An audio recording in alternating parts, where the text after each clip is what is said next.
안녕하세요. 전 30대 후반이자 인생에서 가장 섬뜩한 사건을 겪은 사람입니다. 세상 태어나 이런 말을 제가 겪을 줄은 정말 상상도 못했어요. 공포, 스릴러, 호러. 저 참 좋아하거든요. 그런데 제가 겪은 일에 비교하면 세상 어떤 것과 비교를 해도 감히 무섭다는 말이 나오지 않을 정도로 소름이 끼치실 겁니다. 글로 표현하니 생생함이 전달되지 않을 것 같지만 인생에서 가장 두렵고 공포스러웠던 순간이었기에 꼭 구독자분들도 저라고 몰입하셔서 상상하며 사연을 들어주시길 바래요. 그럼 제 마음과 상황을 이해하실 겁니다. 저랑 남편은 한 살 차이였어요.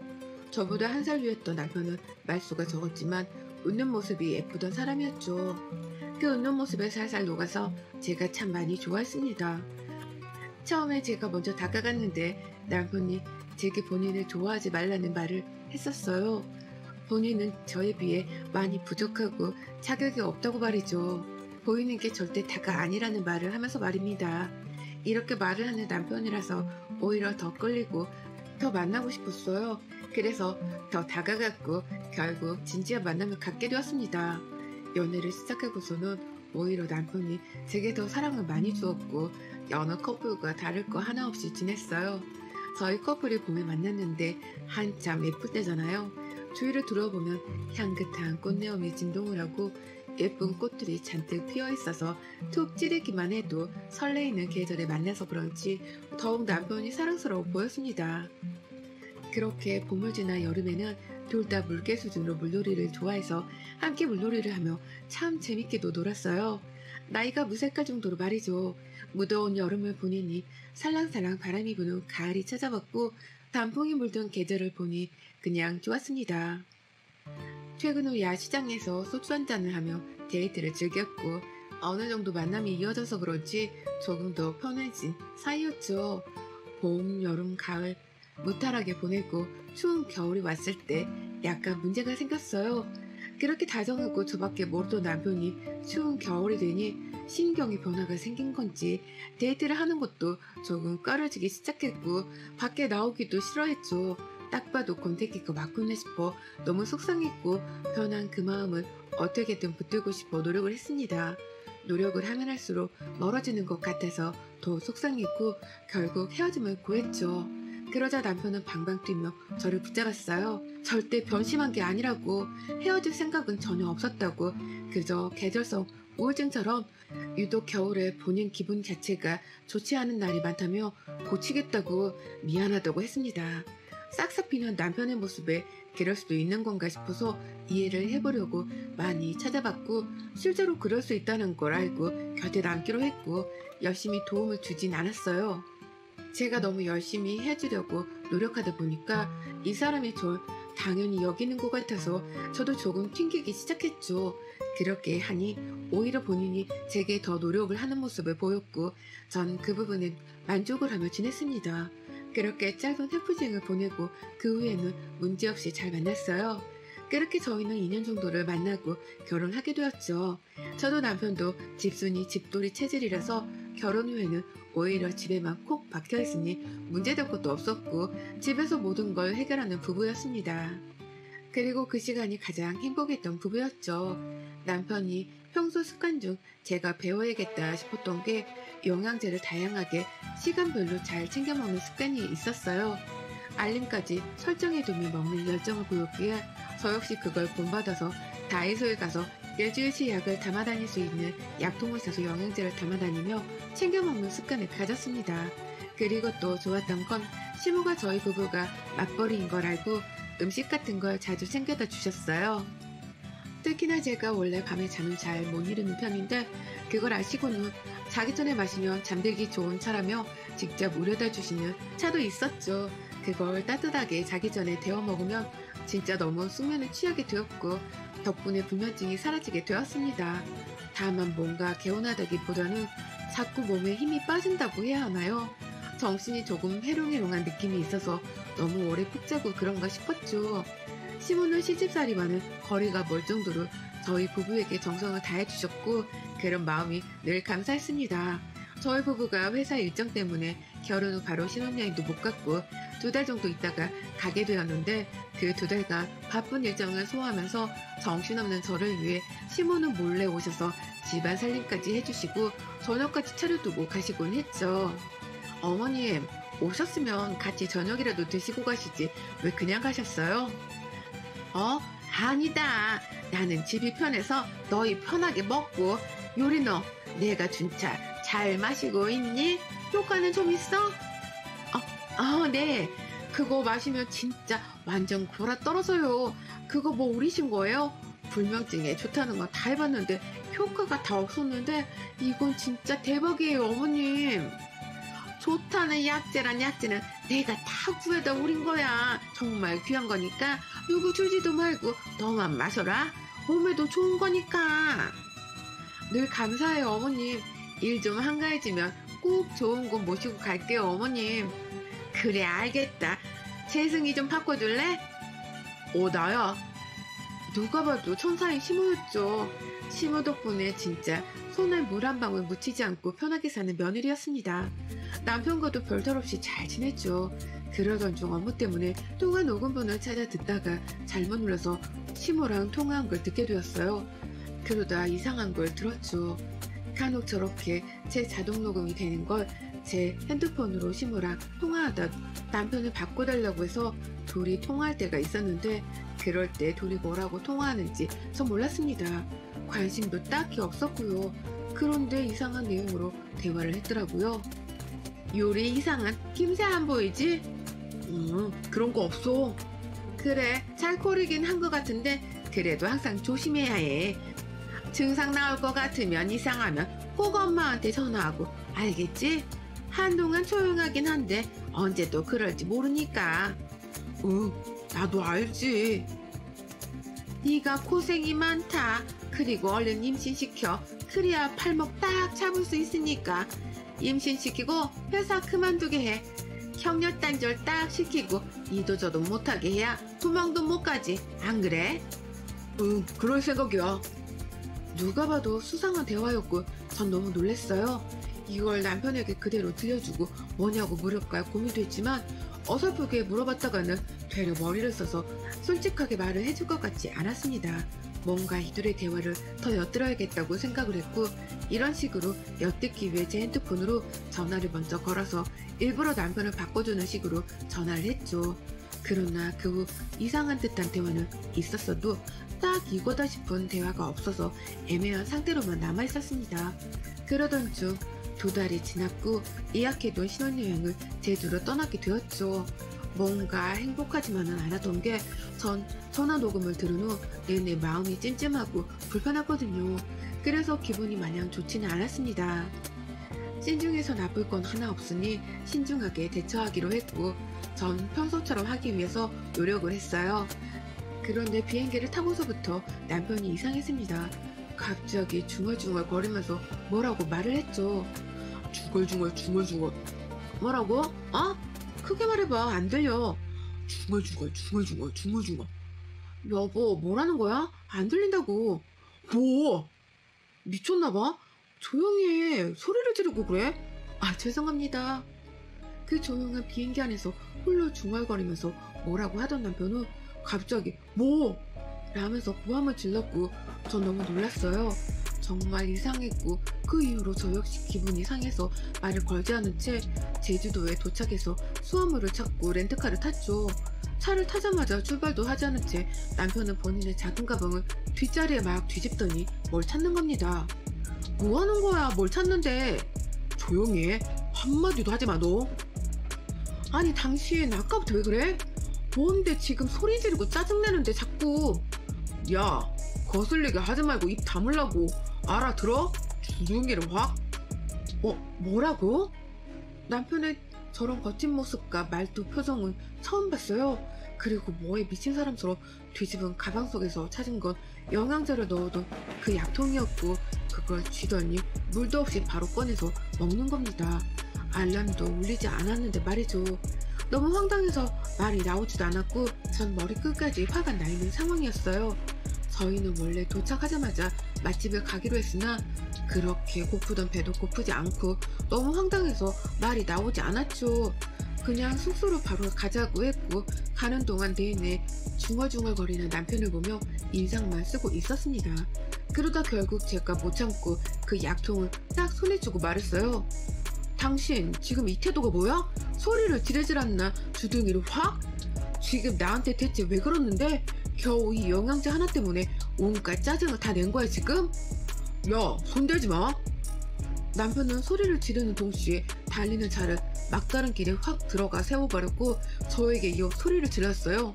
손대지 마. 손대지 말라고. 내 눈에 보이게 둬. 냅둬. 아무것도 하지 마. 건들지 마. 왜 이래 대체? 정말 당신 미쳤니? 미쳐? 미쳐? 그러더니 소름 끼칠 정도로 갑자기 막 웃더니 저를 한번 딱 쳐다보고 출발했습니다. 이때 전 공포심을 느꼈고 대체 이게 뭐지 싶어서 머리가 하얘졌어요. 분명했던 건 그간 제가 알던 사람은 아니었던 거였죠. 많은 생각을 하며 그저 창밖만 바라보고 있는데 여기서 또 이상했던 건 공항에서부터 바뀐 동선까지 내내 저희 차만 졸졸 쫓아오는 렌트카 한 대가 보였습니다. 우연이겠지 싶어 말았으나 자꾸만 오길래 이상해서 차 번호판까지 제가 봐뒀는데 정말 내내 쫓아오더군요. 그래서 전 머리를 써보기로 했습니다. 저 차가 누가 탄 건지는 몰라도 미행을 하는 게 맞나는 확인하고 싶었죠. 그 와중에 남편에게 화장실이 급하다고 했고 마침 편의점과 카페가 있는 거리가 있길래 급히 차를 세워 전 화장실을 가는 척 했습니다. 그리고 나왔을 때는 당연히 그 차는 지나갔어야 하는데 저희 차 바로 뒤에 너무 티나게 있는 거예요. 그렇게 저희가 출발하니 또 따라오고 있었죠. 싸웠고 무섭고 공포스러웠으나 저 차도 무서워서 남편에게 말했습니다. 뒤에 차 아까부터 계속 쫓아오는데 뭔지 알아? 화장실까지 들렀는데 쫓아오는 건 좀 이상한데? 나 지금 너 때문에 너무 열받고 예민하거든? 그니까 한마디도 하지마. 쫓아오기 누가 쫓아온다고 난리야? 너 망상병 있냐? 아니 정말이라고. 차 번호판까지 외워뒀는데 공항에서부터 내내 쫓아온다니까? 조용히 해. 남편은 대체 왜 저러는지 모르겠지만 정말 정신나간 사람처럼 소통 불가였고 내내 소리만 질렀고 중얼거리다 웃고 너무 섬뜩했어요. 제가 오죽하면 남편 몰래 혹시 몰라서 저희가 예약한 숙소 근처에 제가 바로 도보로 걸어갈 수 있는 호텔이 있나 알아보고 예약까지 해뒀습니다. 몸을 피할 공간이 필요할 수 있겠다는 생각까지 들었거든요. 제정신이 아닌 것 같은데 싶으면서도 이럴 사람이 아닌데 대체 뭐지 싶고 많이 혼란스러웠습니다. 그렇게 숙소에 도착하고 짐을 내리고 제가 멀뚱히 서 있었는데 남편이 갑자기 목말라 하면서 물을 미친 듯이 마시는 거예요. 정말 말 그대로 미친 듯이요. 질질 다 흘리며 킥킥거리며 흡입입 별소리를 다 내며 마시더니 갑자기 멍하니 한 곳만 능시해서 보고 가만히 서 있었어요. 제가 아무리 부르고 뭐라고 해도 대꾸도 없이 한 잠을 말이죠.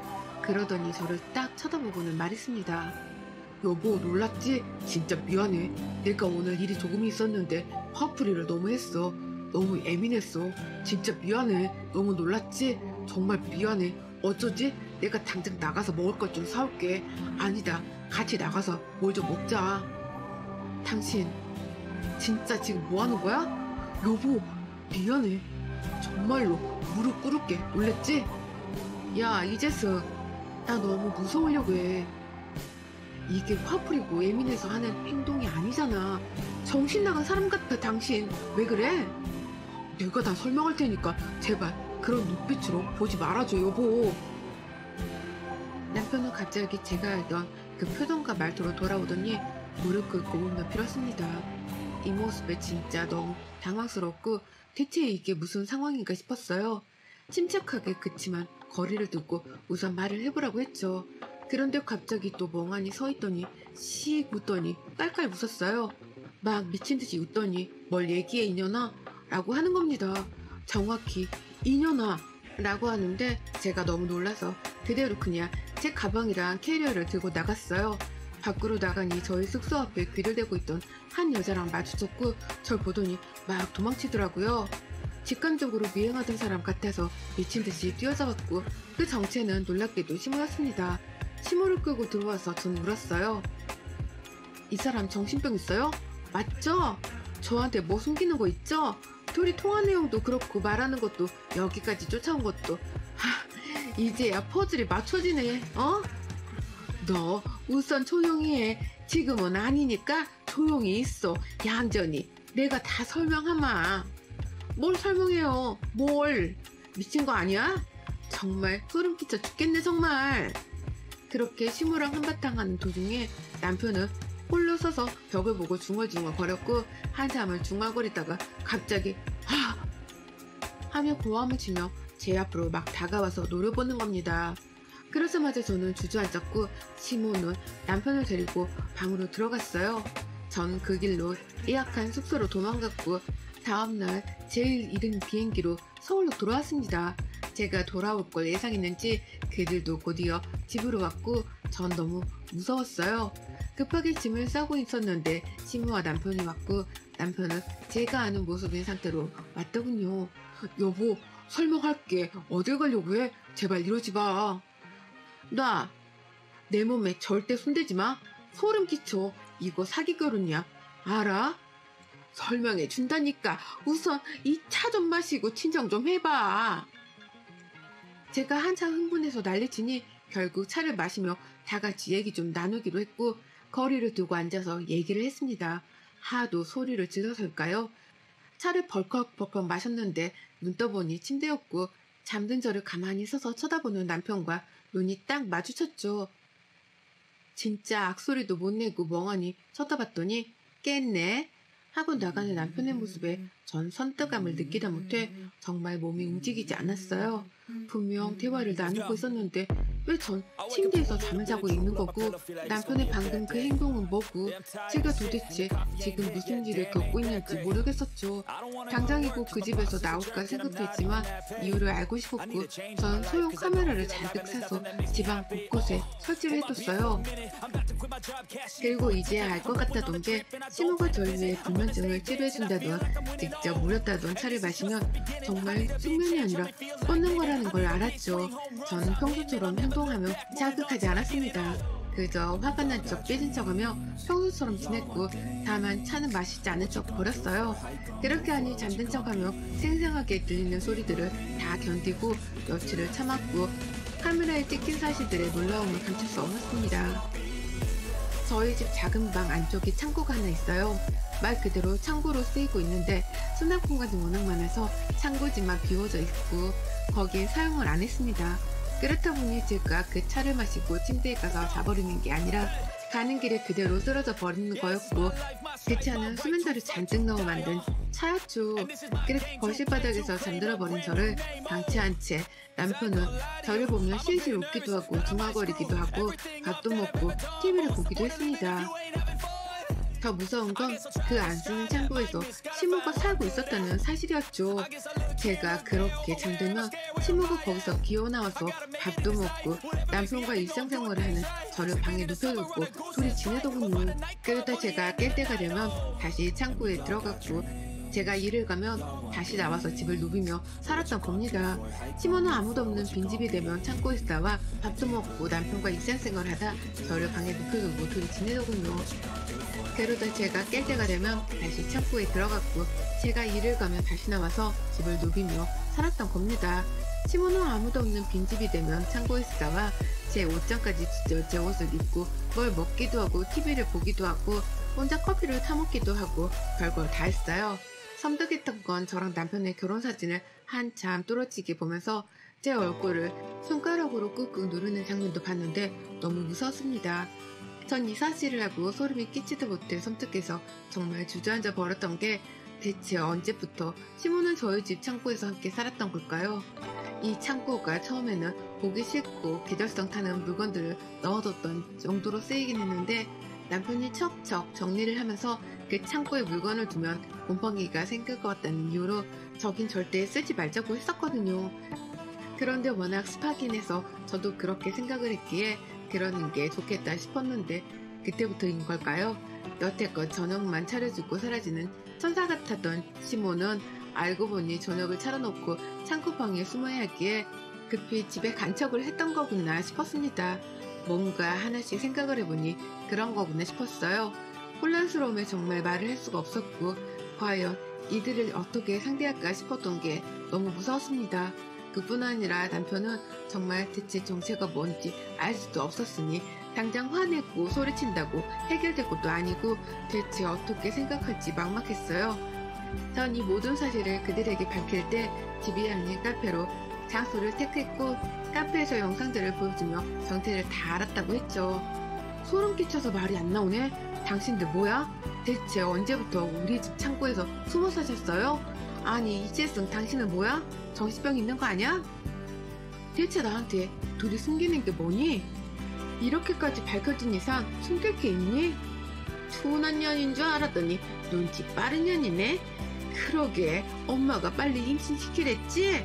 너 같은 것들은 평생 우리 종으로 살아야 하는데 거의 다 된 줄 알았더니 아쉽네. 뭐라고? 완전 사이코 아니야? 당신 정신병원 가봐. 갔지. 약도 먹는걸 꽁꽁 숨었는데 걸렸네. 여보, 엄마가 조금 아파. 그치만 난 아니야. 내가 엄마 옆에 두고 보살펴야 하는데 시어머니 모시고 살고 싶어하는 며느리가 없잖아. 그래서 그랬어. 미안해. 너도 쉬어 그만해. 네가 제일 소름 끼쳐. 너도 네 엄마도 둘 다 똑같이 정신병자야. 난 아니야. 여보, 난 정말 억울해. 억울해? 억울이란 뜻은 알고 쓰는 거니요? 그만 까불어 유리야. 사람들이 우리 왜 피하는 줄 알아? 무서워서. 우린 무서울 게 없거든. 조심해. 나 니네 부모님 집도 다 아는데 어쩌려고 그래? 이들과 카페에서 대화를 했으나 전 극심한 공포를 느꼈고 갑자기 호흡이 가빠지더니 과호흡이 와서 구급차까지 오는 소동이 벌어졌죠.